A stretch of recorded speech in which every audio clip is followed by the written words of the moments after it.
right, everybody, welcome to another episode of the What's Good Games podcast, your source for video game news, commentary, analysis, and funny stuff every Friday. I am not Andrea Renee, but I am Brittany Brombacher, alongside one beautiful, charming, alluring Christine Steimer. Oh, well, thank you. I know, I always got like beef you up during these. You like gas me up. Oh, I mean, it's not gas if it's true. You know what I mean? I don't even know if that makes sense. Ladies and gentlemen, it is another Steinbacher episode. Andrea is off taking some R&R, visiting her mamas in Arizona. Good for her. So in the meantime, Steimer and I are here to hold down the fort.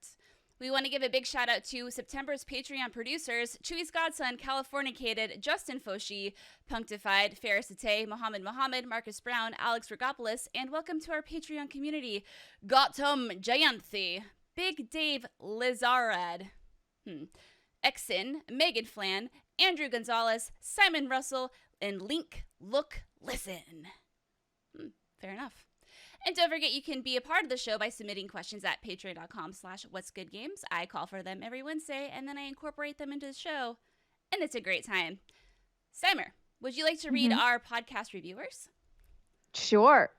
Yeah, you can leave us a podcast review because it's really nice and it helps us out with the SEO and with people just being kind to us on the internet and all that fun stuff. So you could leave us a nice review like this one from Regina Phalange1. Who says, also Phalange, great. I love the Friends reference. Thank you. Great podcast to listen to during a root canal. That's right. You read that correctly. Holy shit. Sounds painful, but I'm glad that our dumb little show can help brighten something like a root canal. I don't even know if I'd want to listen to our show during a root canal. I mean, what else are you going to do? You're stuck in that chair. I feel like you listen to really soothing music. Like Kiss from a Rose or something. Oh. Yeah, sure. I've burned. Okay, I'll stop. All right, we got two other podcast reviewers, K67BHS and Frank7659. Wow, awesome. Thanks, friends. Appreciate it. You always have nice words for us, and we love them. And before we get into news, I want to say this week's episode of What's Good Games is brought to you by The Boys Season 2, AT&T, 5G, and Samsung, Felix Gray, and MeUndies, but we'll tell you more about that later. So first up, Steimer, holy shit. Yeah. A lot of Xbox news. I do want to make a little disclaimer that we know that the Ubisoft Forward happened on Thursday, but we got lives, we got schedules to keep up, and we just weren't able to cover it this week. Yeah, it was going to be too hard, especially considering I have to come here to Andrea's house to record it, even though she's not here. So, scheduling wise this week, it just did not work out for us to record on Thursday, which we do sometimes do if there's an event like that. Yes, because everyone likes to hold their things on a Thursday. That's the cool I know, those butts. Nintendo, I'm looking at you specifically. But anyway, we got a whole bunch of, I have in the show notes, sex box news. There is a lot. There's a lot of the X and a lot of the S. Which turns into sex. Ho-ho! Okay, so I guess we'll just, because there's so much need a vowel. Yeah. We'll just start, I'll just read these stories, and then we can just try to dissect it or go as we go. We'll see what happens. Yeah. We won't overthink it. It'll be great. All right, so Xbox Series X and Xbox Series S price, release date, and pre-order info. And this all comes from IGN. Microsoft has confirmed the existence of the Xbox Series S and that it will retail at $299. It will also be the smallest Xbox ever, according to the company's tweet. Microsoft has also confirmed that Xbox Series X will retail at $499 USD and that both Xbox consoles will be released on November 10th and pre-orders will open on September 22nd. Get your wallets ready, everybody. Oh, so if you guys have seen, you should go look this up. It's on their Twitter. I'm sure it's anywhere if you just Google it. But the Xbox Series X is so interesting looking. It really does. People were making fun of it, obviously, as the internet is wont to do, by calling it a speaker. It does kind of look like a speaker. Yeah. But I don't really care. I'm like, whatever. First of all, I'm not going to get that edition anyway because I want the beefy boy. But I think it's an interesting thing that they're even doing, that they're trying it. I'll be curious to see how well that version does versus the X. Yeah, it's going to be interesting because I feel like it's so well priced because the X at $499 is, I think it probably could even gone for $699, but, I'm not the best with numbers in this. But $299 is so reasonably priced that it's so attractive. And we're going to talk about this in a second, but the all access plan. Even better later. Yeah, it does. Sure. But for now, we're going to talk about the crazy tech shit that I don't quite understand. But Steimer, you're a very smart, intelligent woman, so maybe you'll understand all of what I'm about to say. Are you ready? Maybe, but probably not. I'll understand some of it, but... Hold on to your fine butt. All right. So Microsoft has provided the official specs for the Xbox Series, I love you, Xbox Series S, and it's basically an Xbox Series X that renders at 1440p instead of 4K. The digital-only console targets the same performance and tech as its full-fat sibling, just rendered at a lower resolution. That means up to 120 frames per second gameplay and ray tracing. In a new Xbox Wire post, Microsoft explains that the CPU in the Series S is similar to the Series X. In the introduction video for the console, Director of Program Management for Xbox, Jason Ronald, said, Xbox Series S leverages the same 8-core Zen 2 CPU architecture as the Xbox Series X, running at 3.6 gigahertz. Importantly, the Series S also has identical I/O performance to the Series X. That makes it important for developers to create games for Xbox without worrying about the two consoles. The games will just render at 1440p on the Series S instead of 4K. While the Series X only has 512 gigs of onboard storage, I think they meant S there. While the Series S only has 512 gigs of onboard storage compared to the Series X's larger 1 terabyte, it does support the Seagate storage expansion cards just like the Series S. X. This is gonna be one of those things where it's just like God. SX. And then going on, the key difference between the Series S and Series X resolution, Microsoft says, through talking to our customers, we found that many of our fans prioritize frame rate over resolution, so we wanted to build a console that didn't require a 4K TV. So while the Series S renders at 1440p, it still provides 3 times the graphical performance of the Xbox One. The Series... Wait, what? Is it just written weird? I think it's it still provides 3 times together. Yeah, I think they messed up. It's fine. Possibly. TLDR, Series S is 1440p. Yeah. But can still support up to 120 frames per second. Also, I just said something and my Siri just went off. She just goes, oh, really? I thought so. Fair enough. Siri. She was like, yeah, I thought that this article was. They keep mixing up the X's and the S's in here. They do, and it's fine. Like, it's gonna happen. It's going to be confusing. I get that, but basically, S is obviously going to be slightly less powerful in terms of resolution. Right. But I also think I'm more worried about it because it is small. If you go look at the console itself, about heat. I do wonder and I only think about this because of the damn PlayStation that I have at my house that just whirs into overdrive the minute I try to play anything.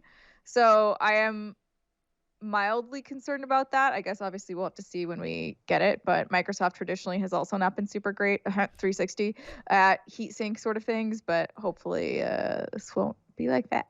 Yeah. But now here's the mega super juicy news about All Access, which I think this is the most consumer-friendly thing Microsoft has ever done, and it's great. Take it away, Brittany. Okay, thanks, girl. I didn't know if you wanted to pick it up, and I was going to give it to you in a golden box and be like, here's your golden box full of this news article. I digress. So this is from GameSpot. Xbox Series X and S join Xbox All Access. Here's what you need to know via GameSpot. I feel like I'm going to have the weirdest thing going on with my tongue. I feel like my tongue's going to be twisted into a pretzel by the time we're done reading all these articles. But I can read this one if you want. Oh no! Now I have to take it because now it's a challenge. I'm just saying, my tongue feels like it's real fat right now. Xbox All Access will be available for both the Xbox Series X and Series S. This means you'll pay a monthly cost of over 24 months instead of the entire price up front. Both console plans will come with an Xbox Game Pass Ultimate, which includes the Game Pass library on both Xbox One and PC, xCloud game streaming, Xbox Live Gold, and, announced today, an EA Play subscription. Xbox All Access costs $25 a month for the first 24 months. For 24 months for Xbox Series S and $35 a month for 24 months for Xbox Series X.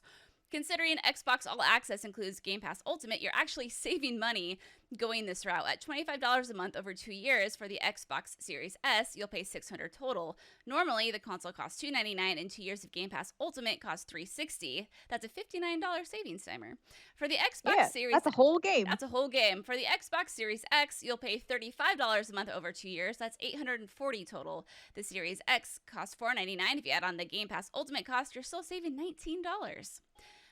That's, a meal Also, for Siri, $39. why Check are it you out. so insistent to be part of this conversation? I think it's all the S's and the X's I'm saying. She probably thinks I'm saying Siri. She's possessed. It's fine. She's our third member this week. Okay, so Microsoft has already announced that if you're an all-access subscriber, you can upgrade to the Xbox Series X after you've reached 18 payments on your current contracts. And this will get you the Xbox Series X and a new Xbox All-Access contract after trading your original Xbox One. It's available in 12 countries this holiday, and more countries will follow next year. You can sign up for Xbox All Access at Best Buy, GameStop, Target, Walmart, and the Microsoft Store. Whew. Okay. Yeah. So this is super cool. Number one, when I saw that they basically absorbed EA's EA Play subscription, their version of Game Pass, I was like, oh snap. Like that is great, because I think the one thing everyone kind of rags on Xbox for, and rightfully so, is the lack of games, the lack of things to really play and get excited about. But now, if you're talking about EA, which is obviously one of the largest third-party publishers out there, you have a much bigger breadth of much bigger breadth of content for consumers to play. And when you're talking about like doing financing plans like this, that's so much easier for families. It's so much better for them, especially now in the times that we're living in. I just think this is so great. I think that it's going to be really hard, and I don't think they will. I think PlayStation will be really hard to match this. I don't think they will match this. And so I think if you are maybe a family looking at this holiday, I know all of the really hardcore quote unquote gamers would definitely be like, but the games or whatever, like, they won't have all of these things. Like, but if you're a family and you're looking for something that will fit within your budget, and you're looking for something that's really economical, like this is it. Yeah. This is what it is, because you can pay something monthly, you get a whole bunch of games for free. And I honestly, like, I've worked in marketing before. A lot of people don't know the difference. Like, I know that there's a really small, very informed group of gamers, and then there's everybody else who is just out there like playing what they have. That's it. No, you're totally right. And you talk about families, which is obviously a very valid example, but even people we forget who work in our industry that we love so much, a lot of them live in San Francisco, where it's very, very expensive, and you make a lot of money and you still can't afford to barely eat. So I've seen a lot of folks in our industry also being like, oh my god, I think I can actually make this work this year, and that's incredibly exciting. Of course it is. Also worth noting is GameStop is also looking at doing something like this as well. So this is from VentureBeat.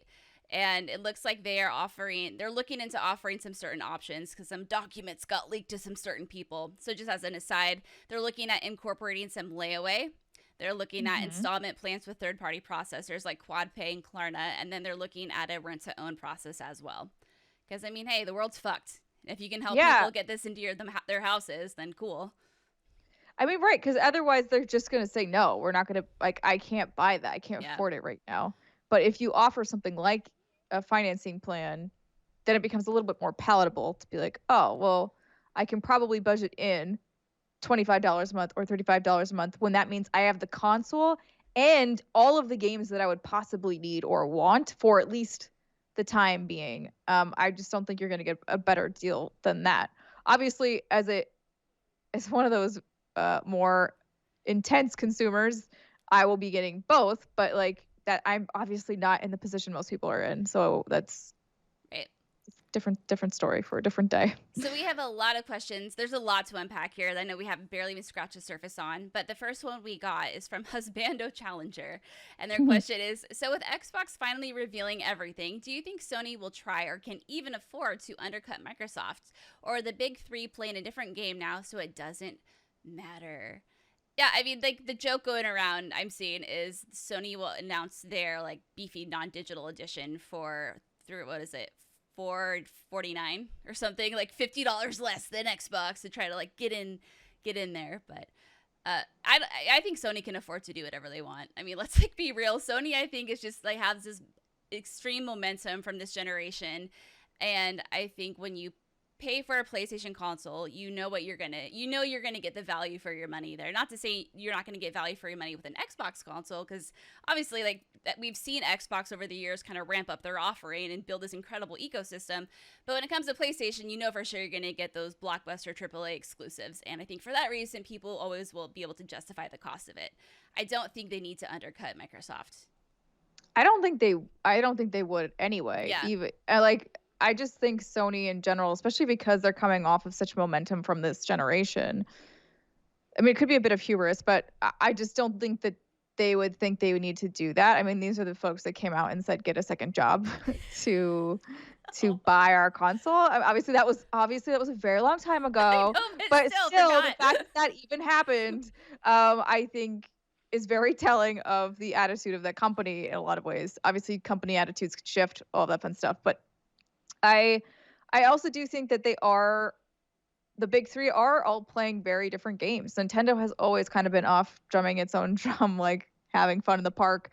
Microsoft now has finally stopped trying to go so head to head and is now very focused on consumer value propositions versus PlayStation, which is still very focused on the gaming experience purely. Like, it's a very artistic sort of mindset. Like, what are the games we can have as under our studio portfolio that we think are really quality and that they don't always sell gangbusters, but there's always something unique about them and they add value to that ecosystem. Mm-hmm. Oh God, stop vibrating. Oh. My phone is. Oh. I don't know who's calling me, but go away. Is it Siri? Is she like, hey, Siri's like, hey. The blonde one cut me off. I want to join in on this conversation. I have things to say. But no, Sam, I think you nailed it. I think Phil Spencer has been pretty transparent, especially recently, about how they're not trying to compete directly with Sony anymore. It's not so much about selling the consoles, it's about building this big old ecosystem with all of their Game Pass and all their subscription stuff. And I mean, when the value is that incredible, it's like, okay, I see what you're doing. You're doing good there. And they're Microsoft. I mean, they had to. I'm glad that they did because they needed to. They were so much on the back foot that they really needed a pivot. And I do think this pivot is really smart and can definitely help propel that brand forward and make sure that they are in it for the long haul instead of, eventually getting edged out of the market. Exactly. Official Prime 6 from our Patreon asks, with EA Access joining Game Pass and making it even better value, do you think this forces PlayStation to up their ante in a monthly subscription service? They have PlayStation Plus now. Is it rebranded and highlighted, or do they stay their course? Steimer, what do you think? I don't think they need to change course until they need to change course. Exactly. Right? Like, they need to see how the initial numbers on their consoles do. I think it will be fine. They'll have, hopefully Ratchet will still be, hopefully if there's no delays, they'll still have Ratchet and they'll have Spider-Man. I think I do think that that's enough to get their consumers interested. I just do. And so I think unless everything about this pandemic and whatever has just forced everybody's hand to only buying from Microsoft because they just can't afford to do anything else, I think PlayStation will be just fine. And I think they probably won't feel the need to. They're not going to feel the heat until it's actually at the house. Yeah. No, you're totally right. I think that's exactly how I would have answered it too. It's interesting because I see Microsoft playing this really smart long-term game, right? Where we do know about the initiative and all those studio acquisitions. And I do think eventually those studios will pump out games that are going to be very desirable. The industry is going to twist their panties over them because, oh my God, those games are so much fun. Eventually it'll get there. Who knows? Yes, it just it really is, like you said, a long game. It's a long game. And so at that point, when Microsoft does start having those exclusives and those AAA gangbuster titles, then you have to look at Sony and be like, okay, Sony, yes, you have all, like, obviously God of War, Last of Us, Ratchet, etc., etc. Like, those are never going to go away. Those will always sell consoles. But if you don't also offer that online infrastructure and that, I don't know what I'm trying to say, like, if you don't offer those amazing deals and perks, at that point, I think is when they might have to start looking at changing. And I think they probably will start doing little changes here and there, but like you said, they'll just let you get a second job first. It's really gonna, I know, right? It's just gonna come down to their market share. If their market share starts to dip, that's when they would start to pivot. If it doesn't, then they're not gonna do anything. And then Parker Aiden also wants to know, how much longer do you think we have to wait for Sony to release the details on their console? It's got to be this month or next month. I know, isn't that just crazy? Like, because at some point it will just be out. Because here's the thing, we didn't really mention this in the stories, but Xbox technically did not announce this. This was leaked on Twitter beforehand, and I do think that they did a really cute way of handling the fact that it leaked with a little meme before they were like, all right, fine, let's just call it official. Here you go. But so I think either Sony will announce it or it will get announced for them, right? Like that. Those are the only two things that they have, and I actually feel like it will probably just get announced for them unless they see what happened to Microsoft and go, oh, maybe we move our thing up and like make sure it goes out before somebody can potentially grab this off some third-party site and leak it. Isn't that the way of the internet? It's like if you don't get your shit out ahead of time, someone's gonna leak it for you. It's just it's crazy. You always, yeah, I saw somebody, I mean, obviously comments on the internet, whatever, but some people being like, I'm sure they planned this leak or whatever. Oh, Lord. I would just like to reiterate, nobody ever wants their stuff to leak. I mean, there are certainly better ways of handling it than others. I'd say Microsoft has done a good job, but no marketing team has ever been like, I've got a really great idea. We're going to leak this thing and fuck up all of our plans, and we're going to have to pivot at 3 a.m. That sounds like a really fun play. Who wants to stay up for that shift? Yeah, I mean, you can speak to this more than I think any of us on the show can, but you know what goes into those marketing plans and how much money, time, and resources do. And plus, like the point of leaking this, I guess, would be to cause like a little hype moment, and then they come with the official reveal. But they could have just released a little trailer or something too at a more appropriate time. Just needed the tweet, right? Yeah. Like the tweet was gonna go viral on its own, regardless. With a small video that's just like rotating the Xboxes and telling you the price and all those fun plans. So it didn't need that for sure, but and no one ever wants our plans to leak. Yeah, and now you have some games that are like, okay, we're actually moving our release date up to match with the release date of the Xbox Series X. So, for example, Assassin's Creed Valhalla was originally going to release on November 17th, but now it's coming November 10th. Also, for Xbox One, PS4, Stadia, and PC, it's also claiming to be a launch title for PS5. We don't have a date for that yet, obviously, but that's one game. And then... Well, then... suspicious. No, who could say? It's before or after November 10th. Girl, it's so funny. But I'm like Detective Cat. I might hire you for some private investigations. You're really... I'm your girl. You're really good at this shit. Gears Tactics will also release on November 10th. Yakuza Like a Dragon is apparently also now releasing on November 10th. I haven't seen any official announcement, but there are articles out there saying that there was an official announcement, and I'll believe them because I want to. And then, Steimer, I know your memory when it comes to the podcast. Like, sometimes it ain't that good. And that's not a dig. It's just the way it is. It's not sometimes. It's always. It's always. See, there you go. Do you remember when Rebecca Valentine was on this show? And we were like, yo, Dirt 5 got a week-long delay. And we didn't. Oh, yeah. Yeah, we were like, why did that happen? Who knows? Well, I've been kind of keeping tabs on it. And so on September 7th, it received another delay to November 6th. And then today, it received another delay to November 10th, making it an Xbox Series X launch game.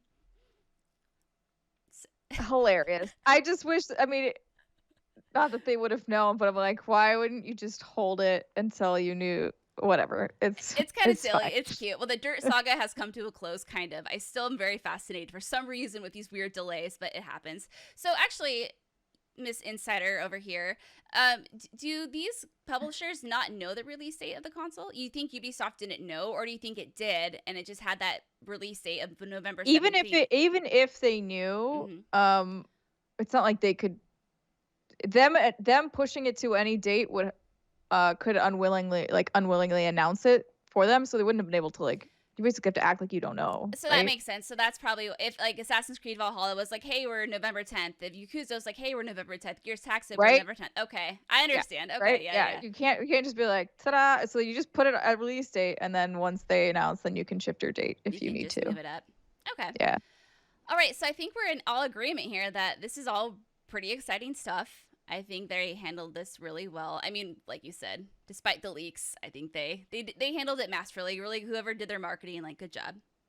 Yes, their social media person nailed it. Yeah, and I think the pricing is right, especially with the S and the X and the All Access stuff and EA Play coming. Granted, it's not EA Play Pro, which is the one that gets you all the games day and date, but it's still, you get a bunch of games with their EA stuff.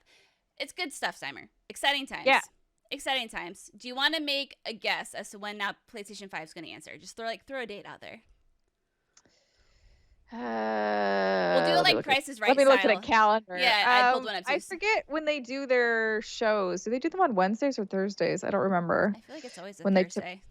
I feel like everything's a it does Thursday. feel like Thursdays. Let's just go with the 24th. Okay, I was gonna say the 24th, but I'll play it a little risky. No, it has to be the 24th. I mean, it doesn't have to be anything. No, it has to. No, you're right. Because I think October 1st is a little too late, but I'll say I do think 1st. October. I think October is late. I do think that. Okay. But it could be the 17th. Who knows? But Ooh. honestly, it's just like. Ooh. Okay. So here's what we'll do. I'll say Thursday, September 17th. You'll say Thursday, September 24th. Okay, we'll see what happens. And it's Price is Right It'll rules. be tomorrow. So if we overbid, oh, I know, right? That would be really funny. Fuck you, Xbox. Brr. You're like, hey, here's our PlayStation announcement. Yeah, it's just like that. It's like yeah, just no, that's it. That's all I'd have to I'll do. make your marketing videos for you, everybody. Oh my god, I love it.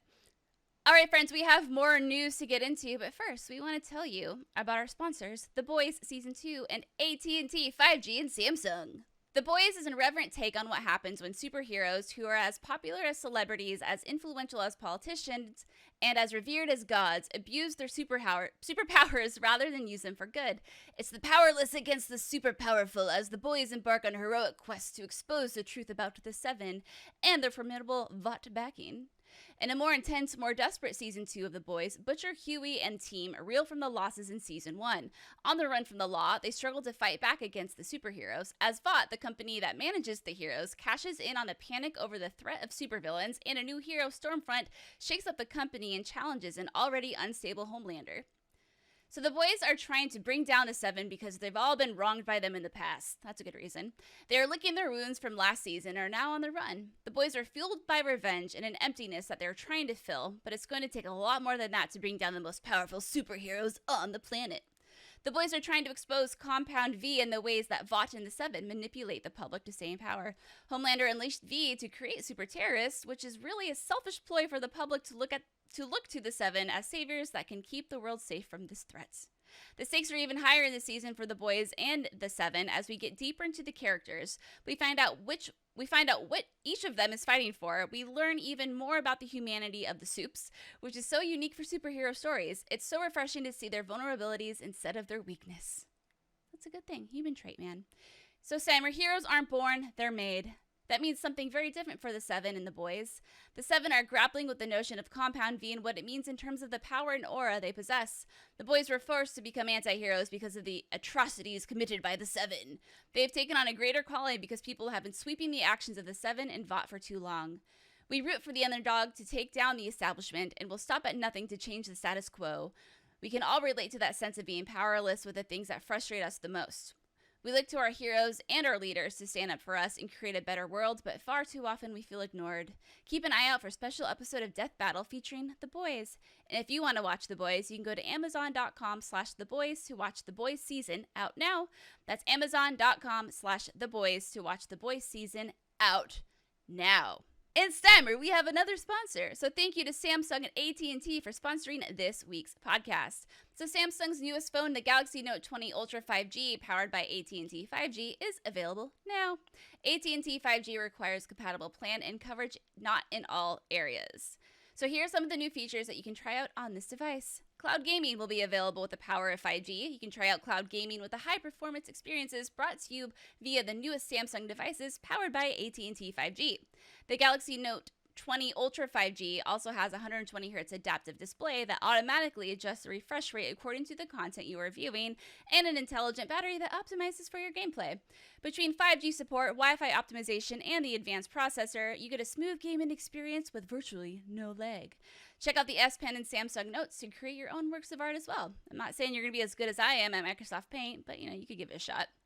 So head over to att.com/Galaxy Note 20 Ultra 5G. Again, that's att.com/Galaxy Note 20 Ultra 5G to learn how you can get the Samsung Galaxy Note 20 5G for free or the Galaxy Note 20 5G Ultra for $299.99 for a limited time. So Brittany, guess what? Chicken we got butt. A special news story. Oh. Well, yes, that too. Just for you. For me? For you. Nintendo just announced a Legend of Zelda Breath of the Wild prequel for the Switch. This comes to us via Eurogamer. So Nintendo has announced Hyrule Warriors Age of Calamity, a prequel to The Legend of Zelda Breath of the Wild. It's due out the 20th of November this year on Nintendo Switch and is set 100 years before the Breath of the Wild. Oh. Witness the events of the Great Calamity firsthand and try to save Hyrule from destruction, reads the official blurb. Ooh, God, you got me going. All right. I know, right? The developer is Koei Tecmo, maker of 2014 hack and slash Hyrule Warriors. Producer Yosuke Hayashi said that while Age of Calamity retains the gameplay style of the Warriors series with, quote, exciting 1 versus 1,000 battles and a wide variety of playable characters, this will be the only game that lets you experience the world 100 years prior to the events of Breath of the Wild. Zelda development chief Eiji Aonuma, is that how you say that? Eiji Aonuma? Aonuma? Aonuma. I've always sucked at his name. Despite studying Japanese, I always fuck it up. Okay, that's why I was asking you. Bad. You're the one that takes Japanese. Don't feel bad. I don't know. Described Age of Calamity as a combination of the well-detailed world of Breath of the Wild with Warriors gameplay. Therefore, he added, I believe this game will offer the experience of the Great Calamity battles that weren't fully shown in the original game. Of course, Nintendo is still working on Breath of the Wild 2. In the video below, Aonuma said that fans will have to wait a little bit longer before we can provide more updates, so don't hold your breath just yet. Okay, I guess I won't. Yeah, so this was another one of Nintendo's tried and true stealth drops. They've been doing a lot of those lately. They're just like, hey, we made a thing. Hey, we did a thing. I mean, I think they have had enough for a little direct, but like, it's fine. It's their choice. It's their company. I'm not running it. But yeah, so this was... At first, I thought this was the sequel because it was before I saw that it was, called Hyrule Warriors: Age of Calamity. That is the name, right? Hyrule Warriors. The Legend of Zelda, right? Okay, yeah. Hyrule Warriors: Age of Calamity, a prequel to The Legend of Zelda: Breath of the Wild. There we go. Yeah, at first I thought it was the sequel, and I was like, oh my god! And then I saw it was this thing. I'm like, oh, that's so cool. I did play Hyrule Warriors on the Wii U briefly. But Steimer, they had this really stupid thing where if you wanted to play it with someone, the person had to use the Wii U gamepad while the other person used the TV. Do you remember the Wii U? Remember that colossal failure? That's not nice. No, it's true. Yeah, it's not great. That was absolutely a failure, but obviously Nintendo bounced back, so it's fine. It's fine, and I feel like that's fine to say, right? Like, yeah. You are allowed to have failures in life. It's not a bad thing. Sometimes from your worst failures comes your greatest success, and that's like okay. The Nintendo Switch. Like the Nintendo Switch. There you go. Anyway, so I've played a little bit of this, and then I know it came to Switch, and then it actually supported split screen, which is awesome. So I think the main reason I'm mostly excited is because the fact that you do get to see what Hyrule was like 100 years before Breath of the Wild. So you get to see the 4 champions, Daruk, Rivali, Mipha, and Urbosa. Urbosa, I think that's what it is. Anyhow, because as we all know, those lovely, lovely 4 champions don't meet a great end. And so this might be a great way to see, some more about them and see what they were really like before, shit hit the fan and Hyrule kind of went up into flames. It sounds like it's still only going to support local co-op, which is still kind of... I mean, it's Nintendo. I know. And I hate always giving them a pass, but it's like Nintendo's gonna Nintendo. Like, it doesn't make... Why? I don't know why. They don't know how the internet works yet. They're giving it a shot, but it's like your grandpa. He didn't quite know what to do with it. They're still in like the age of dial-up, or maybe even before. He's like, I made a Twitter. Is this good? The kind of person who does try to do Google searches in like the Facebook search bar.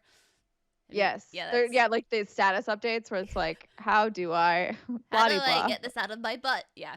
It's great. And you're like, this is not Google search. It's not Google search. So, I mean, this is exciting, obviously. It's fun. The release date is a little like, because it's going to come right. Is it November 10th now? Oh, November 20th. Okay. November 20th. So just 10 days, after Series X, after, we got Yakuza, we have Cyberpunk. But the Series X doesn't have any new games. But it has Yakuza. Which I guess technically isn't new. It's been out in Japan for some time. But it's new to us. It is new to us. And, Cyberpunk will be there. It's going to be fine. I'm going to make it work because, it's Zelda. Of course I have to make it work. I'm keeping my expectations in check because while I like to think this is going to be a super deep dive into the lore and story of Zelda Breath of the Wild before Zelda the Breath of the Wild, probably won't be that deep, but that's okay. I mean, yeah, like it's 1 versus thousands. I mean, like, it's just like, "Ah!" let's tell a story while there's 1,000 people surrounding me right now. But I did think it was interesting. So Game Explain had a little fun video they put up. And if you look at some of the scenes in the reveal trailer, they are taken straight from Breath of the Wild. I mean, they're not obviously like plucked up because they had to do some little cosmetic changes to it. So if you're kind of in, I think it's like the courtyard or something, in Breath of the Wild, there's a bunch of pillars that are broken down. But if you look at the gameplay in Age of Calamity, they're intact and they're put together. You get to see King Hyrule, who actually has a really crazy name, King Rome Bosphorus Hyrule. I guess his actual name. Sure. I just learned that today. I was like, see him talking to his troops. You get to see some of the towns getting attacked. So I think it'll be fun. Cool. Like, expectations in check. Not that I don't think Koei Tecmo is like, you know, they can nail it, but it's, you know, I don't know. I don't know, Steimer. Maybe I'm just being negative Nancy right now. Am I? I mean, it's okay. You're allowed to be. I don't want I mean, it just might not be what you're looking for, but you'll give it a go because you always do. Yeah, you know, you're right. I think that's kind of what it comes down to. I would love a prequel to Breath of the Wild. I think I would love a prequel more than a sequel, actually, but in the traditional sense. So I think when I first got this news, I was just like slightly bummed, and I'm like, bitch, don't be bummed. It's fine. Be fortunate. Feel fortunate that you're getting this game, and you're also getting a sequel. So untwist your panties. It's fine. You know. I mean, sure, but also like you're allowed to not like things. But like we don't know yet. We don't know. That's the only thing. Anywho, but I would say if you gave it a shot and you were like, I don't like it, I think that's perfectly fine. Yeah, totally. I think it'll be a good time. I'll report back in a couple months when we're drowning in video games. All right. Yes, indeed. But we've got more Switch news for you, baby girl. We do. So buckle in to your gaming chair there. Let me take you on a ride Let's go. of the long foretold Switch hardware upgrade rumor. So there's more rumors swirling around, and Nintendo is reportedly asking developers to get games, quote, 4K ready. This is also from Eurogamer. So buried in a new Bloomberg report on a 20% increase to the Nintendo Switch production shipments is a tidbit that the company is now asking third-party developers to make their games 4K ready. It's the latest sign a more powerful Nintendo Switch variant is on the way, though not for this year. Exactly what 4K ready might mean, so it could mean full 4K support and to what level, or it's not really expanded upon, so we don't really know. Nintendo itself, of course, declined to comment on the report. Talk of a more powerful Nintendo Switch mode is nothing new. So back in March of last year, the Wall Street Journal reported that there were 2 new Switch models in varying stages of production. Since that time, we've seen the unveiling and launch of the handheld-only Nintendo Switch Lite, while the higher-powered Switch has remained firmly behind the scenes. Despite whispers of its existence, or more likely because of them, Nintendo made it clear in January 2020 that it would not release a new Switch model throughout the rest of the current year. But 2021, though, with the hubbub surrounding the launch of the new PlayStation and Xbox consoles out of the way, and Nintendo's full Breath of the Wild sequel pegged for arrival, next year seems like a less crowded time for Nintendo's long-awaited Switch upgrade to finally emerge. Okay. I mean, it's fun to talk about this because we've been talking about it, I feel like, forever now.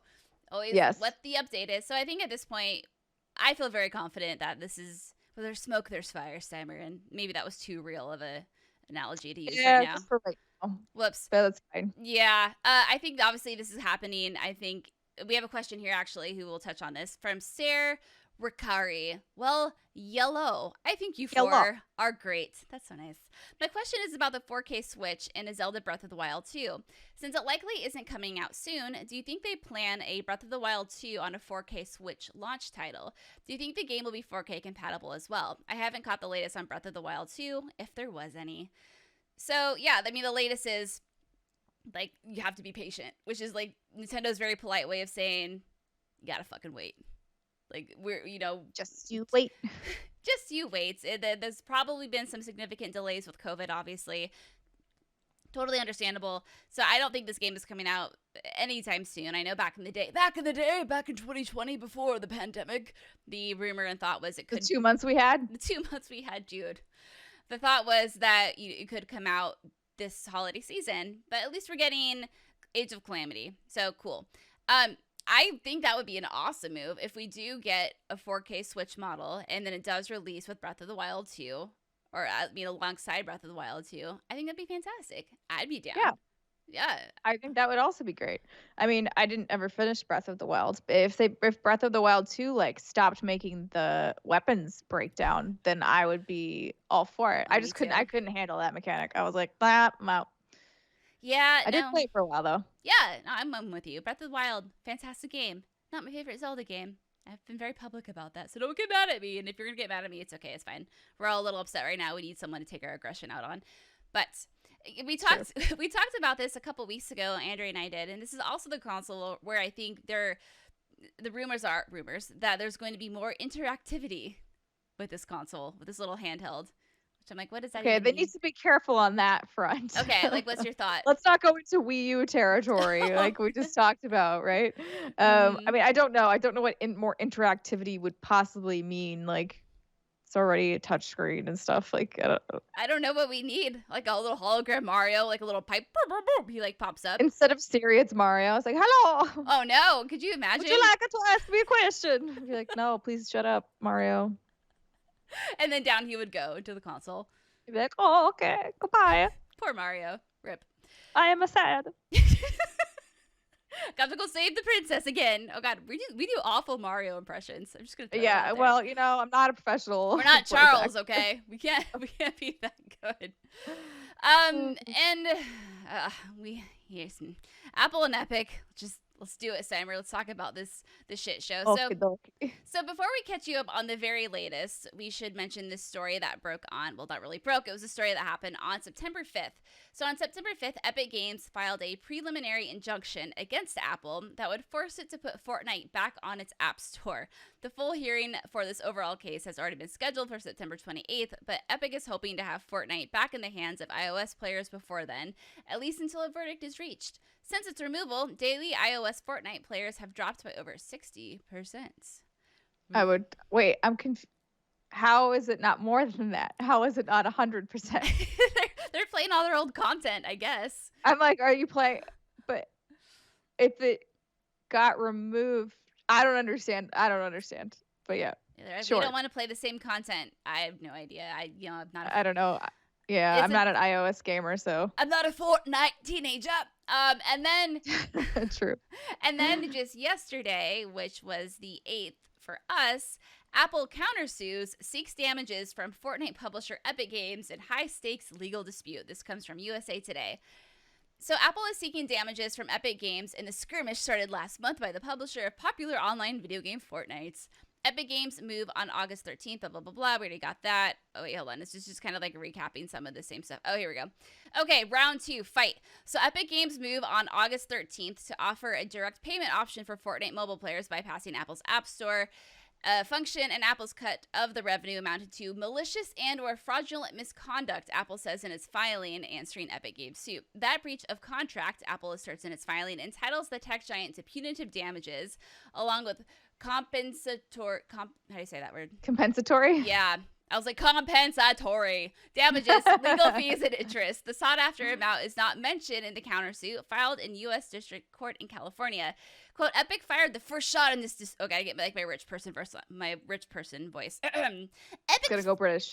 I don't know. It's gonna sound kind of snobbish, like Alfredy. Epic fired the first shot in this dispute, and in its willful, brazen, and unlawful conduct cannot be left unchecked. This court should hold Epic to its contractual promises, award Apple compensatory. I mean, and punitive damages, and enjoin Epic from engaging in further unfair business practices. How'd I do?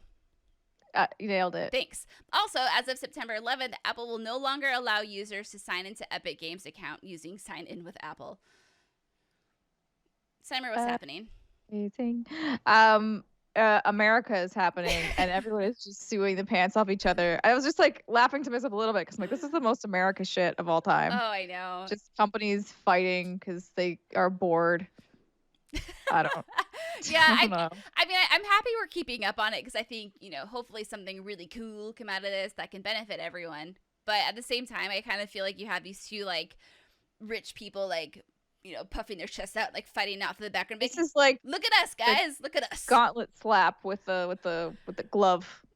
just like, I challenge you to a duel, and now we will find out who has better lawyers, Epic or Apple. And that's an interesting thing to find out. So I am curious about it. I mostly just want this to all be over with because I think the verdict itself, which way this goes, will be really impactful to the industry. Mm-hmm. But as of right now, it's kind of just like we're waiting. We're in the holding pattern to figure out. You're just sitting here waiting. Also, like, the literal world is on fire. Let's like calm in down. multiple ways. Yes. So, I kind of wish they would just take this behind closed doors, but I understand. It's a whole thing now.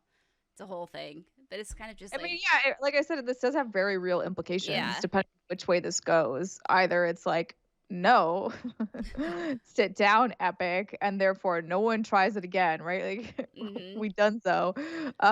Or if Epic somehow wins this, that is huge. Yeah. And it can impact like so many different things and so many different platforms. So It would be awesome. And so I guess we'll have to wait until September 28th. But in the meantime, it's kind of sounding like Apple's like, no, fuck you. We are not backing down at all. And who knows? We'll see how. I love that Epic's like, wait, no, wait, no. We need our iOS users back, please. And I'm like, I know. I'm sure you budgeted for the loss for a few weeks. I'm actually surprised that the date is that soon, honestly. I mean, I guess maybe the courts aren't as backed up right now as I thought they would be, but I guess. Yeah, I don't know, man. And I guess if you want to keep up to date, you can always go on Tim Sweeney's Twitter account where every day is something new about this. Oh, Tim. It's a thing. Okay. Finally, we have one in case you missed it, and that is that the Outer Worlds latest DLC, Peril on Gorgon, is now available for $14.99. That's good to know. I did not know that this was out. Yeah, it sounds like it's getting some pretty good reviews, and it sounds like at least one person, finished it in 8 hours. And there's just a big main mission-ish and then a couple side missions you can do. It sounds like it doesn't introduce anything, too crazy to the gameplay, but I think that's fine. That's perfect. If it ain't broke, don't fix it. Yeah. So I think I really enjoyed the Outer Worlds. I know, it really was a little feel-good game. So yeah, it was. Now you can get more of it. And that will do it, ladies and gentlemen, for the first segment of the What's Good Games podcast. We will be right back.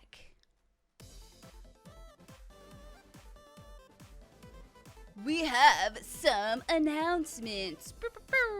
Steimer, hype me up. There it is. So we have our PAX West panel Monday. I almost said August, but that would be incorrect. It is September 14th at 11:45 a.m. Pacific. It's going to be a good time.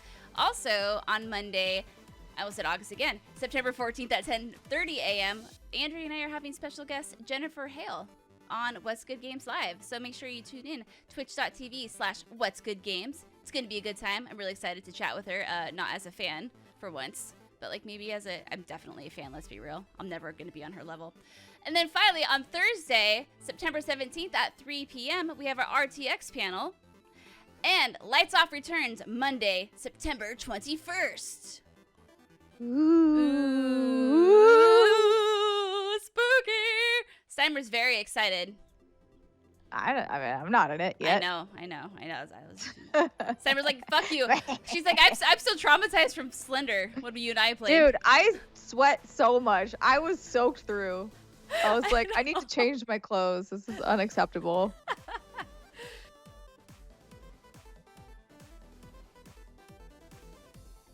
Welcome back to the What's Good Games podcast. This is segment 2, where we talk about what we've been playing.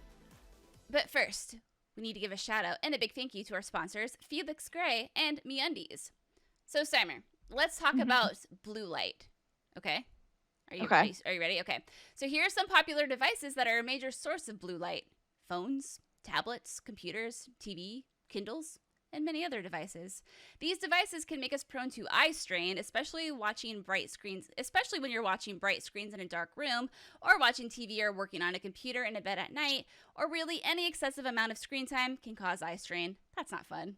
You might be familiar with these common symptoms from spending too much time in front of screens: headaches, blurry vision, dry, tired eyes, and trouble sleeping, because exposure to blue light at night can lower the production of melatonin, the hormone that regulates sleep. So we want to tell you why Felix Gray is better than the others. Now, there are a lot of blue light glasses on the market, but they're not all created equal. Many blue light glasses don't filter enough blue light, Steimer, especially in the range that matters. Did you know that screens produce most blue light at a certain point in the spectrum, 455 nanometers, and that most clear blue light lenses only filter about 2 to 3% in that range? Well, Felix Gray uses a proprietary filtering technology to filter 15 times more blue light in the same range.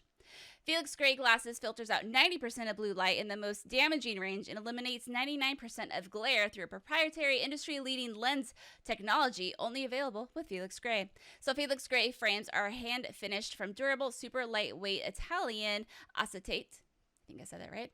You can order online, and the glasses ship directly to you with hard cases and lens cloth included. You can try them for 30 days, risk-free. And if your screens aren't easier on the eyes, you can send them back for a full refund. That's great. I own 3 pair of these. Ooh. I bought them myself. I've owned them for a few years now. So I owned these before we had this ad read. And I've actually worn them on the show. So like the dark rimmed, like horn rimmed glasses that I have that are like small and round, those are Felix Grays. Ah, you look real cute in those. Yes. Yeah. So you can go to felixgrayglasses.com/games for the absolute best quality blue light filtering glasses on the market. That's FELIXGRAY glasses.com/games. Shipping and returns are totally free at Felix Gray. felixgrayglasses.com/games. We also have another sponsor, MeUndies. We saw one leaf fall on the ground yesterday, so that can only mean one thing. Fall is finally coming. As Steimer likes to call it, it's candy corn season. Mm-hmm. It's time to get your booties ready for the spookiest time of year with the softest undies to grace your bottom.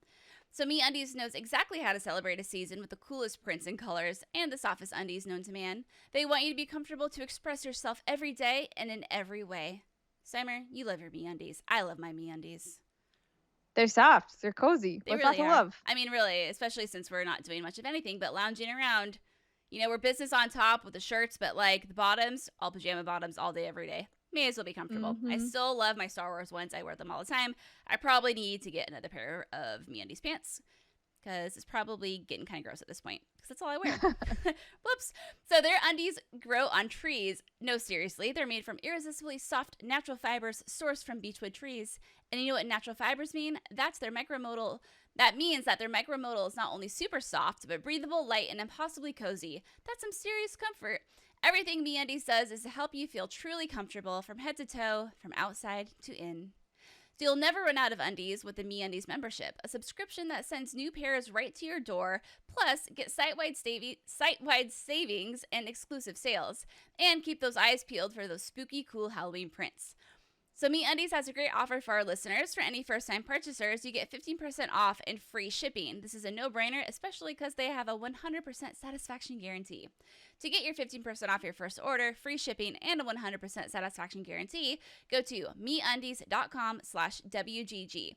That's MeUndies.com/WGG. So I've been playing Immortals Fenyx Rising, but I would like to talk to you about Marvel's Avengers first, Steimer. Okay, yeah. Let's dive into Avengerland. Let's dive. So I've also finished the campaign, and you finished the campaign, and now are you kind of doing just the fun multiplayer missions for shits and giggles?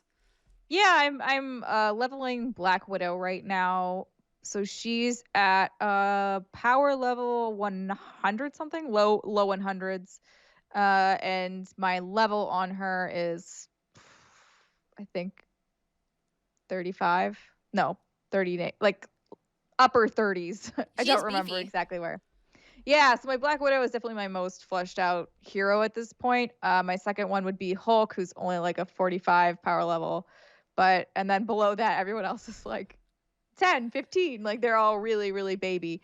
So Black Widow is the one I've mostly stuck with because well, it's actually kind of a stupid reason, but sometimes when you go on these multiplayer maps and missions, you'll run across a console that only she or Iron Man can hack, and we'll get into a room to get gear or whatever. I hate playing Iron Man. I hate it.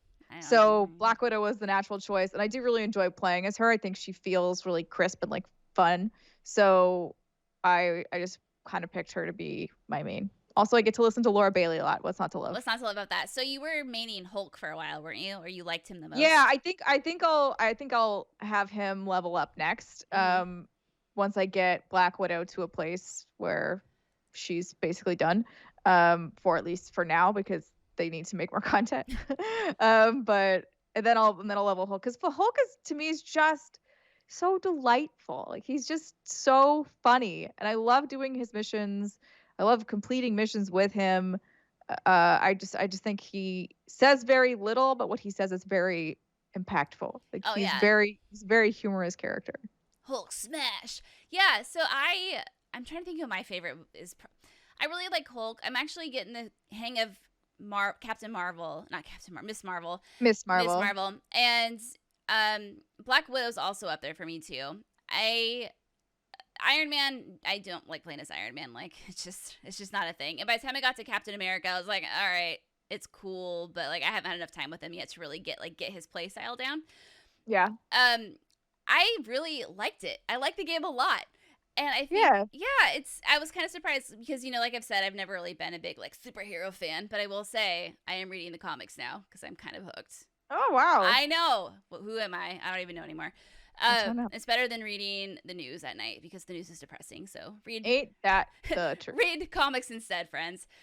So the interesting thing about this game is I think the set pieces are so well done in the main campaign. And don't worry, like, we're not going to spoil anything, obviously. But there are those moments where you have the big cinematic scenes and the action, and you're like, oh, I'm so invested and so good. And then it just fucking boner kills when it's like, all right, now we're going to go into a generic map, and there's a generic objective you have. And I think that's the part that kind of just stuck me a little bit. There's parts of it that are so damn good, but then the gameplay sometimes just... Not the gameplay, that's not fair. I guess the level layout is more of like what kind of deflates me a bit. It can get tiresome for sure. No, I definitely agree with that. I think the campaign in general overall was really a joy, in the sense that it had a lot of heart, like I said on last week's show. Yeah. And now that I finished it, I can say that 100% sure, because at the time I'd only played like 35 to 40. But I agree with you that there is a lot of the repetitive nature of the maps and of the enemy types. Oh, man. Can just sometimes make you, need a break for a little bit. But the story itself is what really pushed me along. I really was interested in that. Yeah, for sure. So we have a question from Mitch Krasen, who says, how long of a tail does Avengers have? Yes, it has tons of cool new heroes coming, but so far it seems like the consensus on the multiplayer is that it is fine. And yeah. I think it's... Oh, go ahead. Sorry. Oh, no, I would say, like, I agree. So last night, Jason and I hopped into like 5 or 6 multiplayer missions, and each multiplayer mission was more or less labeled something different, whether it was one of the threat missions or an assault zone or whatever it was, but they all more or less play the same. It's, okay, we're going to drop you into a big map. There's going to be an objective you have to go to. You got to locate the site, and then you got to play King of the Hill, and then you got to stand on these other terminals, and then you got to kill the targets. And it's just over and over and over again. And I get that this game is early and it's a game as a service, so there's going to be hopefully some new innovative gameplay shticks thrown in there. But I can't help but think of a game like Destiny, where I would do the same strikes over and over again, and I was having so much fun doing them. But these multiplayer missions, after a few, I'm like, all right, I'm tapped out for now. Yeah, I've been playing. Obviously, I've been playing a lot because my Black Widow is fairly high at this point. I played a little with Greg. I've mostly been playing with Jackie, though, still. And I definitely will churn out of this, like, at some point. So I think the tail will depend not on the new heroes. I actually don't know if it's wise for them to focus on new heroes right now.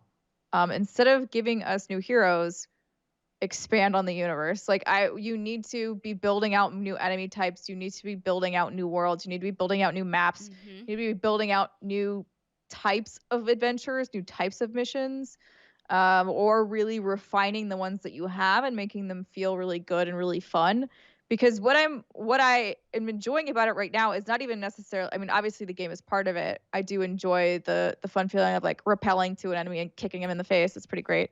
But mostly what the draw is for me is a social aspect. I get to hang out. Jackie and I already hang out a lot, but you still get to hang out on comms with somebody. It was fun. I got to play with Greg and with Goldfarb the other day. Like, that's more of what the draw is at this point for me, because the campaign is done. And I am interested to see where they try to take this story, because the campaign is really just a setup for the multiplayer and the world after, and the game as a service after. So I do think that there's a lot of potential, but they need to start working on it. And I don't know what they already have planned. I don't know when that stuff is coming out. But again, I know like they already talked about Hawkeye and Kate Bishop are going to be their next two heroes, but I really don't think heroes are the problem here. The problem is not I don't have cool people to play as. The problem is, where am I going with them? That's cool. I am also curious to see the new social space that they talked about in with their war table that they released. And I think if they can definitely start to build these things out. It's just a matter of like how much time do they have before the attention gets taken away and put onto something else. Andrea had asked me, she's like, does this feel like it's scratching the DCO itch for you? And I definitely, when I was playing with Greg especially, I was like, oh yeah, this kind of reminds me of my time back then. But I do wish that they would maybe even combo the powers a little bit more, because right now I feel like what tends to happen is you only ever feel like it's a superhero beatdown if you all just smash an enemy into a corner and you all are just like hitting buttons. The support, what are they called? Specials, I guess. The abilities you can do. Each hero has a specific support one, but I also do kind of wish that those felt even a little bit more like you could build off of one another. So like those are the systems, if I was that dev team, I would look at further to try and build more onto, just so that when we're going into a mission together, we can feel like there's a bit more strategy to it. Right. So you can be like, oh, cool. Like instead of just running in and being like, oh shit, we're dying. So like, Veil of Shadows, let's go. Like everyone's invisible. Let's run, regroup or whatever. So I think that this game is really fun in a lot of ways, but I think it also misses the mark in a lot of ways. And that to me is why it's a kind of confusing one to talk about. It is. Because I'm like, I like it, but I also respect the fact that this is not going to be for everybody. That some people are going to hate this game and think it's crap. But I do think that there's still something redeeming about it. But I completely understand if you're like, not for me, or at least not now, right? And I think I said this last week too. This is maybe a game you'd want to wait on for like several months to see at least a few more war tables from the team at Square, or at Crystal rather, and see what their plans are for it, and see if they start to deliver on those or not, and then see whether or not you want to like jump in and invest. Oh God, you said all of that so well, Steimer. So good. I'm 100% on page with everything you said. Yeah, heroes definitely are not the issue here. I think I think the campaign itself is very, very enjoyable, and so for that alone, I mean, I'm the kind of person who, if I get a great experience out of something, I have no problem paying $60 for an experience. I pay that for a Call of Duty. So I would say, like, I'm happy. Well, this was a review copy. Thank you, Square. Should Thanks, explain Square. that. Whoops. But Jason, for example, bought it, and he had a fantastic time with it. Although he did have some pretty nasty game-breaking bugs that he used that somehow worked themselves out, but it took a couple days. But yeah, like it's really fun, and like you said, it's that feel good, and I think it starts off really strong. I think the set pieces are really great. It's just those moments in between where you're kind of like, oh, okay, but then it picks back up again, and the multiplayer stuff isn't anything special to write home about right now. It is fun, like Steimer said, that social aspect, but yeah, I would, if you don't think it sounds like it's for you, just wait. I think this game has a ton of potential. And I really got hooked. That's like I'm reading the comics now. So, hey. Yeah, I mean, I think it'll definitely be an interesting thing, because it can go one or two ways, right? So they could be a little bit too little too late over at the dev team. It could kind of fade away a little bit like RIP Anthem has. Oh. Like, no one is talking about that game. Or it could kind of like, it could rebound, and they could be like, actually, here's all this stuff and it's coming out immediately or whatever. It'd be like, oh my God, yeah, there's a new anime tab and some new maps and some new things. Yeah, right. Because I think one of the most disappointing moments for me was when I went to do a mission for a hero, and it was set in a woodsy area and really had zero reason to be AIM at this point. Like, there was no reason AIM needed to be the enemy here, and for whatever reason, it was super shoehorned, and it was like, oh, they must be an AIM spinoff or whatever. And I was like, why did you even put this here if you weren't like ready. Just give it some more time. Yeah. Release these missions later. They are not integral to the main campaign. No. And then build out a new enemy type for that. Yeah, I don't even read the lore anymore because it's the same thing. Like when you do the multiplayer missions, there's always like a little blurb there, and there are, you know, hero-specific missions that you can play with other people, and they do have some fun little cutscenes and dialogue. But other than that, yeah, it's just pretty generic stuff, and it's just more about the gameplay. And hopefully, we'll get some new shit added and yeah, my favorite multiplayer missions have been the hero-based ones, but like I said, they had the opportunity in one of them to like take it to a new place and do something fun and different, and they just didn't do it. Yeah. Obviously for time and resources, but at the same time, I feel like not all these heroes even have missions like that. So I don't know why that was deemed necessary. I'm not sure. I wish they would have waited and then just made some different looking dudes. Honestly, they could probably behave the same. Just give them a new coat of paint. That's all I'm asking for. You're talking about the robots, not like a color palette. No. Because like, sometimes they're like, oh, the robots are blue now. And you're like, no. Yeah. Sum it up. It does something so well, and other things are just like, man.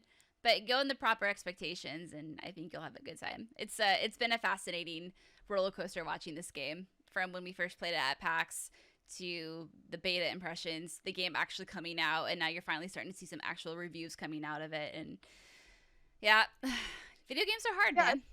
It's fun, but I definitely could see me also dropping it like a hot sack of potatoes. Like as soon as, you know, other potatoes, yeah. As soon as other games start to come out. Oh yeah.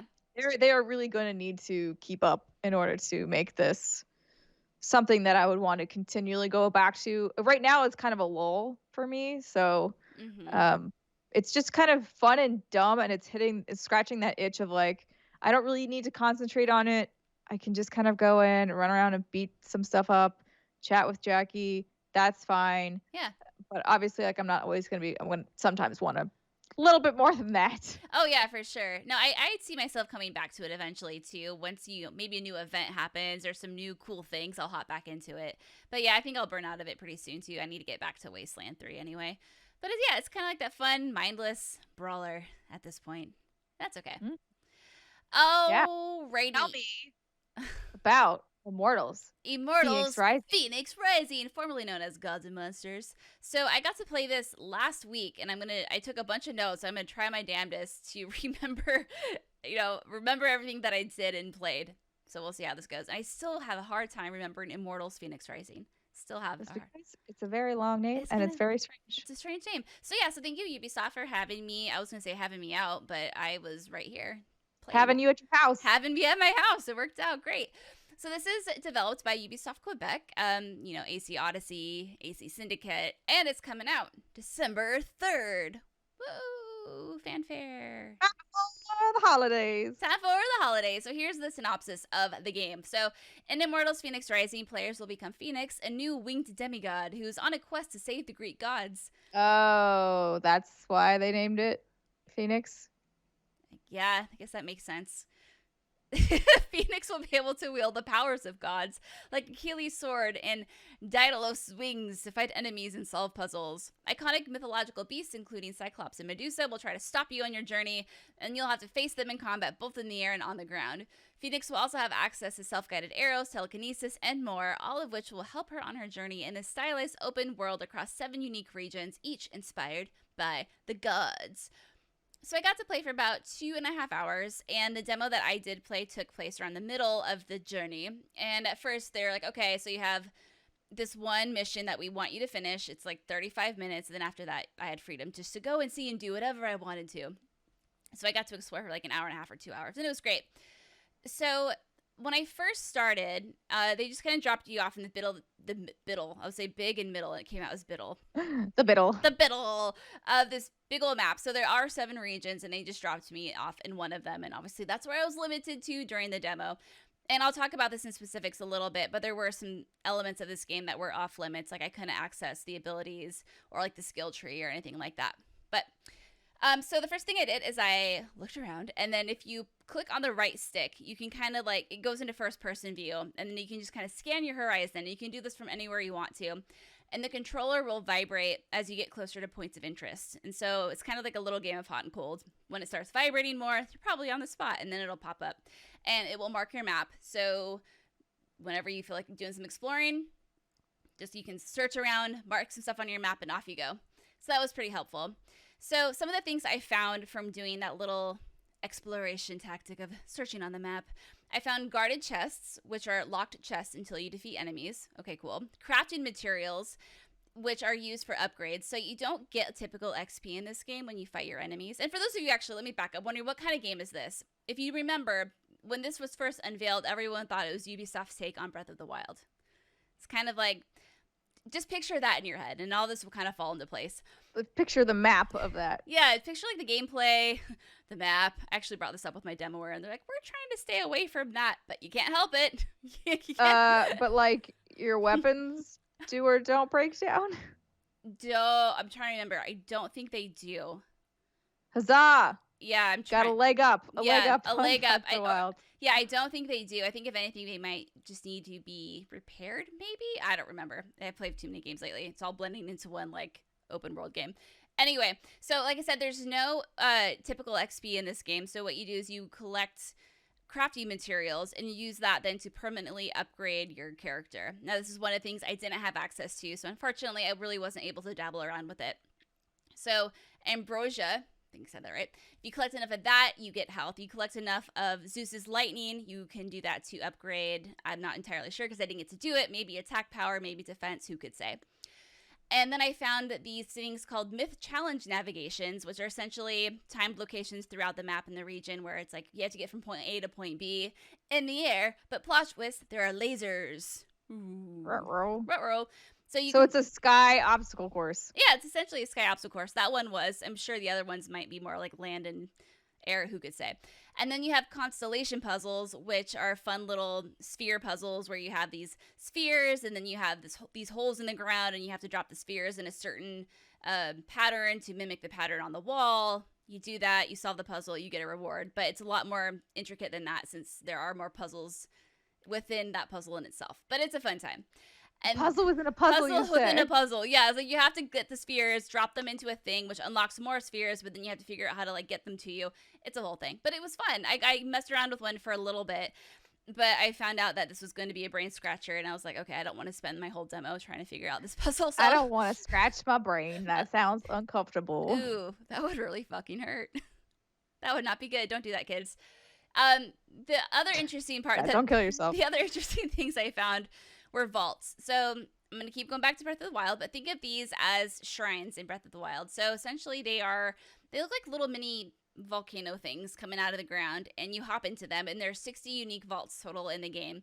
And when you hop inside of them, there's different ones. So you can have different challenges, for example. So I found a challenge where it was like, just fight, bitches. Like, just fight, and if you win, you get a prize.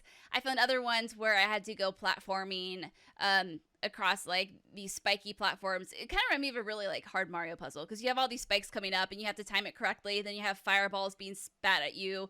Then you'd have to fight enemies and solve little mini puzzles as well. And you get Zeus's lightning at the end of these. And for the most part, you should be able to do all of them. It's not like you're going to need to find better weapons or armor to or new skills to complete these. But someone did say that you might have to come back. And I'm not sure if that was because you might be too weak. Or you might not have good enough armor because there's so many. Yeah, who could say? But these also have a level from 1 to 3. Very much like a shrine from Breath of the Wild. But it's fine. It's not a bad thing that I'm comparing this game. But I feel like, a lot of folks speak that language. And then there was the combat that I want to talk about also. So you have a health bar and you have a stamina bar. And it works as, you would expect. Enemies also have a health bar. But they also have more of a stagger bar instead of a stamina bar. So your right trigger is your axe, your right bumper is sword, you have a dodge, you have a bow you can use, aim assist is coming, thank God. And they have this really fun thing called Apollo's arrow. So if you're holding LT and you shoot and you hold down RB, you can actually guide the arrow, like where you want it to go. Like, so you shoot it first and then you turn become the arrow. Yeah, basically. you become the arrow. It's like a first person arrow perspective. So there was this like really mean bird thing trying to kill me, and so I hid behind a rock, and then I shot my arrow out, and then I was able to like loop it around, so I was safe, but I was able to get like the evil bird thing. So that was fun. Yeah, it was fun. There's a parry, and then you have these fun godly powers. You have one power that lets you essentially like teleport boulders to you. I don't know how that works, but you can pick Boulder, them. come hither. Come hither, boulders. I am your boulder god. And yeah, so then you can lift the boulders, you can throw them as need be. You have Athena's Wrath, which allows you to kind of fly up in the air amid spikes and defeat enemies. You have an epic hammer, which I can't remember what it's called, but it does a lot of AoE and it's really beefy damage. And so there's just a lot of different skills and different ways you could play if you wanted to. And the combat was very, very fun, felt very responsive, and I actually had a good time doing that. I a few times try to run away, because generally like combat isn't like my biggest draw. If I can avoid it, especially if I'm not getting XP for it, I will, because I'm like, oh, what's the point? But you do get like jewels and whatnot that you can use to upgrade. I believe it's your armor and weapons later on. But what I was getting at is I actually found the combat so satisfying that I just went around and beat things up. I was like, hey, look at me, I'm so epic.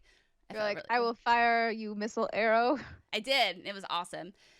Some other little tidbits of info you can upgrade. So you don't have, I guess, healing powers is what you would call it. What you do is you have potions that are always mapped to your D-pad. So your health is on there, your stamina, your defense, and an attack potion is always there. And you can cycle through those, and whenever you run low, you can find a cauldron, which are located throughout the maps as well. And you can go there and upgrade the amount of potions you have. You're going to be collecting resources as you're playing the game. You can use those to create more potions. So it's just kind of like a fun little tidbit. So you're not going to be able to cast any healing magic. I mean, maybe you will eventually, but like I wasn't able to. I had to use potions. Old-fashioned way. Yeah, the old-fashioned way. And then this was kind of fun. I found a lot of items in armor and weapons. And in the inventory screen, you have 16 slots total for all of your swords. There's axes, bows. You can customize your wings, your helmet, your armor. You can have mounts, which is kind of fun. Nice. Yeah, and so I found a bunch of different weapons during my short little playthrough, and I would find them maybe if I solved one of those puzzles I was talking about earlier, or maybe I found like a big bad dude, which are called world enemies, and I happened to find one, and I took him on, and I happened to beat him. Then I got a really, really cool epic bow, and each weapon has different kind of perks to it. So it could be like, you know, if your health is this full, you get this perk, or if your combo meter is this high, you'll get this perk. And I mean, overall, like, it's so hard in a game like this because I can tell there's a lot to it. And my overall takeaway from it, though, is, like, I think it's going to be really good. I think there's, from what I saw, a lot of potential. I think the writing was really humorous. I'm not exactly sure why Zeus was talking to me the whole time, but he was. There was, like, Zeus and another god. Zeus talks to everybody. Yeah, but the way he has him portrayed is so funny. Like, he's, like, this kind of seems like he's a drunk partier god. I don't know. Have you not read about Zeus? No. How much do you know about Greek mythology? Obviously not enough. So is that like, is that him? Is that like his? I mean, Zeus went around and banged pretty much everything. Okay, well that would make sense then. Yeah, that would make a lot of sense. But no, he was really funny, and the writing was really witty. And yeah, like, I think this just has a lot of potential. I just spent the last 2 hours of my demo just running around and exploring and seeing what I could get into, what shenanigans I could find. And I had a good time doing it. It just seems really relaxing, really cute, lighthearted. I think it's going to be a really feel-good game. So I keep going back to Breath of the Wild. Like I said, I'm like, will it if it's based in Greek mythology? I think it will, though, because I think it's like a lighthearted take on it. It's a happy Greek mythology. It's a happy Greek mythology, yeah. Okay. Yeah, like, everything I got from it gave me the sense that this is going to be, I mean, obviously, there's probably some, like, probably dark moments or whatnot, but more than anything, it's not like you're God of War. It's more like, this is a really fun thing. It's cute and, you know, should make you feel good. But who knows? Yeah. I only played a couple hours of it, so that could all change. But no, like I said, just wandering around and finding puzzles and finding enemies. And there's this one element called Typhon's Rage, which after you do certain things in the world, Typhon will get really mad at you. I guess he's another Greek person of sorts. And the whole world around you will turn all dark and volcanoes will start erupting, like boulders will start falling from the sky. Enemies get all mean. You get chased by a wraith. And it was kind of scary. But I defeated the wraith's ass, Steimer. You'd have been very proud of me. I'm sure you did. I'm sure you shot that arrow and it was like... Yeah. But going back to the Breath of the Wild reference, I was talking to my demoist and I was like, yeah, it kind of reminds me of that. And they said, well, we're trying to stay away from that. And like, I understand, but I would say it's a good thing. It's a good compliment. It just felt for some reason like more of the streamlined experience that I would have wanted from Breath of the Wild, in the sense that the vaults felt more like they had more depth to them. They were more interesting. Granted, there's only 60. I know there's so many more in Breath of the Wild, so I get at like some point, like, I don't know, 60 sounds like enough to me. I'm trying to think how many were in Breath of the Wild. It was a buttload of shrines. But like, I get it. Like, obviously different studios, different team sizes, the whole thing. But 120, so double. So double, yeah. And there's gliding, there's climbing with the stamina meter. You have the mounts that you get to tame as you're wandering around the world. You have that magnetic skill where you pick up boulders. And I don't want to say they're the same thing because they're obviously not.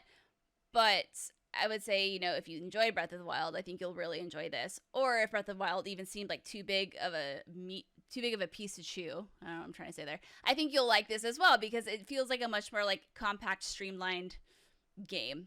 And I think that's a good thing. And so I think this game might do some things better than Breath of the Wild. But that's just my humble personal opinion. Because some of the things Breath of the Wild did, like you mentioned, Steimer, the breakable weapons and whatnot, were pretty annoying. Yep. I just Googled Typhon. Oh, yeah? What's the scoop of Typhon? Youngest son of Gaia and Tartarus. He is described as a grisly monster with 100 dragon's heads who was conquered and cast into the underworld by Zeus. Well, that sounds In other accounts, he was confined to the land of the Arimi in, I don't know how to say this either, Cilicia, I don't know, under Mount Etna and other volcanic regions where he was the cause of eruptions, hence the volcano thing. Typhon was thus the personification of volcanic forces. Among his children by his wife were Cerberus, who's the three-headed hound of hell, the multi-headed Hydra, and the Chimera. So he is daddy to all of those baddies. He was like also the father man. of dangerous winds, hence typhoons, and was by later writers, he was identified with the Egyptian god Seth. There you go. I really want to get into Greek mythology. It's fascinating. Clearly, I took a Greek mythology course, but that was in high school, which was many moons ago. So I'm definitely cool, pretty rusty. Yeah. Oh, I wish I would have been offered something like that, but no, I took ceramics. I did. I was literally just thinking about trying to do, not anytime soon, but like, it'd be nice to take a pottery class one day. It was actually really fun. I made an ocarina because of Ocarina of Time. Of course you did. Yeah, my teacher thought it was a bong. I don't think I have it over here, but like legit. I don't know how well that would work as a bong. It's got a lot of holes. No, and I was such like a naive little girl, and I was like, "What's a bong?" I didn't even know what a fucking bong was. And he was, no, it's a flute. It's a flute. It's an ocarina. Don't you know the hero of time wields it, and he defeats the evil King Ganondorf? Come on, Mr. Fremantle, get with the program. Anyway. Yes, so our Immortals Fenyx Rising. I think this game was fun. Obviously, I only got a couple hours with it, but what I did get with it showed a lot of promise, and I think it will be a fantastic little holiday game. Not like we have anything else going on in the holidays. Nope. It's not like there's console releases or anything. It's fine. Is that going next gen? It is, yes? Yes. Okay. Yeah. Cool. I assumed, but no, I think you're right, but let's just check this all out ourselves because when you see so many games, they all blend into one game. Hey friends, Britt here. So Steimer just asked me a question about the availability of Immortals Fenyx Rising on consoles, and I got my answer wrong. So here I am editing the correct answer. So this game is coming December 3rd, 2020 on Stadia, Nintendo Switch, PS4, Xbox One, PC, PS5, and Xbox Series X. Boom. It looks. Have you seen photos and you've seen the trailer of it? How pretty it looks, the color palette of it. Yeah. I'm really excited for it, and I definitely will be playing it. So thanks again, Ubisoft, for that, and keep your eyes open, but not open too long, because then they'll dry out, and then you'll be sad, and you'll have to get Felix Gray glasses. Felix Gray. I almost said Phoenix. I did say Phoenix, actually. You did say Phoenix. I did. Oh boy. Well, Steimer, I think we have done the thing. I think we've talked about video games. I think we've talked about all the news besides the Ubisoft stuff, but that just can't be helped. It's true. We do not have a time turner like Hermione does. So therefore, we got to do it this way. We do have to do it this way. But it has been a good hour and a half or so. So go team, rah rah. And thank you all so much for listening to us talk about video games. It's kind of what we love to do. And we will see you on Monday for the WGG Live panel. And we'll see you on Monday for our interview with Jennifer Hale. And if you're like, wait, I'm listening to this after that happened, well, all these things are going to occur on September 14th. So you know what? It could be completely irrelevant, everything I just said. But you know what? Like, so you can probably look up an archive later and watch it. Absolutely. Thank you so much for listening and or watching if you're on youtube.com/whatsgoodgames. And we will see you next week. Goodbye.